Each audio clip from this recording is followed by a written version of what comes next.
આકાશવાણી ભુજ સમાચાર શીતલ વૈષ્ણવ વાંચે છે.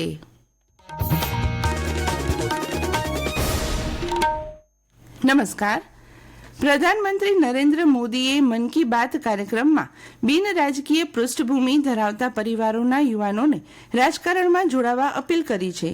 ગઈકાલે આકાશવાણી પરથી પ્રસારિત થયેલા મન કી બાત કાર્યક્રમમાં શ્રી મોદીએ કહ્યું કે 1 લાખ યુવાનોને રાજકારણ સાથે જોડાવા માટે દેશમાં વિશેષ અભિયાન ચલાવવામાં આવશે. પ્રધાનમંત્રીએ સમાજ માટે નિસ્વાર્થ ભાવે કામ કરતા યુવાનો વિશે વાત કરી. તેમણે ડિજિટલ હયાતી પ્રમાણપત્ર મેળવવા વૃદ્ધોને મદદ કરવા બદલ લખનૌના વિરેન્દ્રની પ્રશંસા કરી. શ્રી મોદીએ કહ્યું કે ડિજિટલ હયાતી પ્રમાણપત્રથી વૃદ્ધોને મોટી સુવિધા મળી છે. તેમણે કહ્યું કે આવા પ્રયાસોને કારણે ડિજિટલ હયાતી પ્રમાણપત્ર મેળવનારા લોકોની સંખ્યા વધીને 80 લાખથી વધુ થઈ ગઈ છે. ગઈકાલે એનસીસી દિવસ પર શ્રી મોદીએ કેડેટ તરીકેના તેમના દિવસોને યાદ કર્યા. શ્રી મોદીએ કહ્યું કે એનસીસી યુવાનોમાં શિસ્ત, નેતૃત્વ અને સેવાની ભાવના કેળવે છે. પ્રધાનમંત્રીએ યુવાનોને એનસીસીમાં મોટી સંખ્યામાં જોડાવા અપીલ કરી હતી. શ્રી મોદીએ કહ્યું કે એક વૃક્ષ માતાના નામે અભિયાને માત્ર 5 મહિનામાં 100 કરોડ વૃક્ષો લાવવાની મહત્વની સિદ્ધિ હાંસલ કરી છે. શ્રી મોદીએ આ અભિયાનમાં દેશભરના લોકોની ભાગીદારી પર ખુશી વ્યક્ત કરી હતી. સ્વચ્છતા અંગે શ્રી મોદીએ જણાવ્યું હતું કે સરકારી કચેરીઓમાંથી દાયકાઓ જૂની ફાઇલો અને કચરો દૂર કરવા માટે ખાસ સ્વચ્છતા અભિયાન શરૂ કરવામાં આવ્યું હતું. તેમણે કહ્યું કે આ અભિયાનથી સરકારી વિભાગોમાં આશ્ચર્યજનક પરિણામો આવ્યા છે અને ઘણી જગ્યાઓ પણ ખાલી પડી છે. વડાપ્રધાને કહ્યું કે ભારતમાં કચરાથી કંચનનો ખ્યાલ ઘણો જૂનો છે. સંસદીય બાબતોના મંત્રી કિરણ રિજ્જુએ કહ્યું છે કે આજથી શરૂ થઈ રહેલા સંસદના શિયાળુ સત્ર દરમિયાન સરકાર કોઈપણ મુદ્દા પર ચર્ચા કરવા તૈયાર છે. શ્રી રિજ્જુએ વિપક્ષી દળોને સત્ર દરમિયાન લોકસભા અને રાજ્યસભાની કામગીરી સરળતાથી ચાલે તે માટે સહયોગ આપવા વિનંતી કરી હતી. શિયાળુ સત્ર 20મી ડિસેમ્બર સુધી ચાલશે. જોકે 26મી નવેમ્બરે બંધારણ દિવસની ઉજવણી નિમિત્તે સંસદની બેઠક મળશે નહીં. આરોગ્ય મંત્રી ઋષિકેશ પટેલે જણાવ્યું હતું કે અત્યારના આધુનિક યુગમાં નિરામય જીવન જીવવા માટે હોમિયોપેથી જડીબુટ્ટી સમાન છે.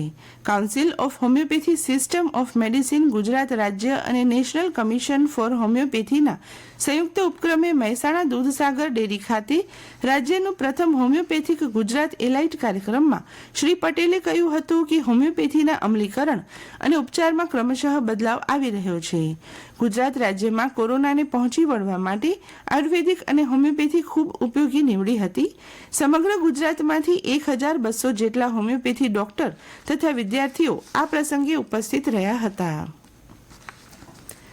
નેશનલ કન્ઝ્યુમર હેલ્પલાઇને ફરિયાદના નિરાકરણને ઝડપી બનાવવા માટે 1000થી વધુ કંપનીઓ સાથે ભાગીદારી કરી છે. જેમાં ઈ કોમર્સ, ખાનગી શિક્ષણ, એફએમસીજી, ગૃહ વપરાશ, electronic products, retail outlets, automobiles અને બેન્કિંગ સહિતના મુખ્ય ક્ષેત્રોની કંપનીઓનો સમાવેશ થાય છે. ગ્રાહક બાબતોના મંત્રાલયે જણાવ્યું હતું કે આ કંપનીઓને લગતી ફરિયાદો ઓનલાઈન રિઝોલ્યુશન માટે સીધી તેમને તબદીલ કરાશે. મંત્રાલયે જણાવ્યું હતું કે આ કંપનીઓની સંખ્યા વર્ષ 2017માં 263 હતી તે વધીને 1009 પર પહોંચી છે. જિલ્લામાં રવિ પાકના વાવેતરે ગતિ પકડી છે અને 21મી નવેમ્બર સુધીમાં કુલ 44,829 હેક્ટરમાં વાવેતર થયું હતું. જેમાં સૌથી વધુ જીરું 17,205, રાઈ 13,507, ઘાસચારો 4,665, ઘઉં 4,710 હેક્ટરમાં વવાયા છે. 10 તાલુકામાંથી રાપર તાલુકાના ગામડાઓમાં સૌથી વધુ વાવેતર થયું છે.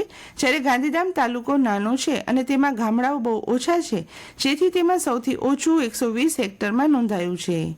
જોકે ડિસેમ્બર, જાન્યુઆરી અને ફેબ્રુઆરીમાં ક્રમશઃ વધતું જશે અને માર્ચમાં 3 વર્ષની સરેરાશ 1,71,353 હેક્ટરને આંબી જાય એવી શક્યતા છે. રાજ્યમાં ઠંડા મથક તરીકે મોખરાનો ક્રમ જાળવી રાખનારા નલિયામાં ન્યૂનતમ તાપમાનનો પારો 12.2 ડિગ્રીએ સ્થિર રહ્યો હતો. કંડલા એરપોર્ટ મથકે પણ 12.7 ડિગ્રી જેટલા નીચા ઉષ્ણતામાન સાથે રાજ્યમાં બીજા ક્રમના ઠંડા મથકનો ક્રમ જાળવી રાખ્યો હતો. ભુજમાં 16.6 જ્યારે કંડલા બંદરે 17.9 ડિગ્રી સાથે રાત્રિ ઠંડી બની હતી.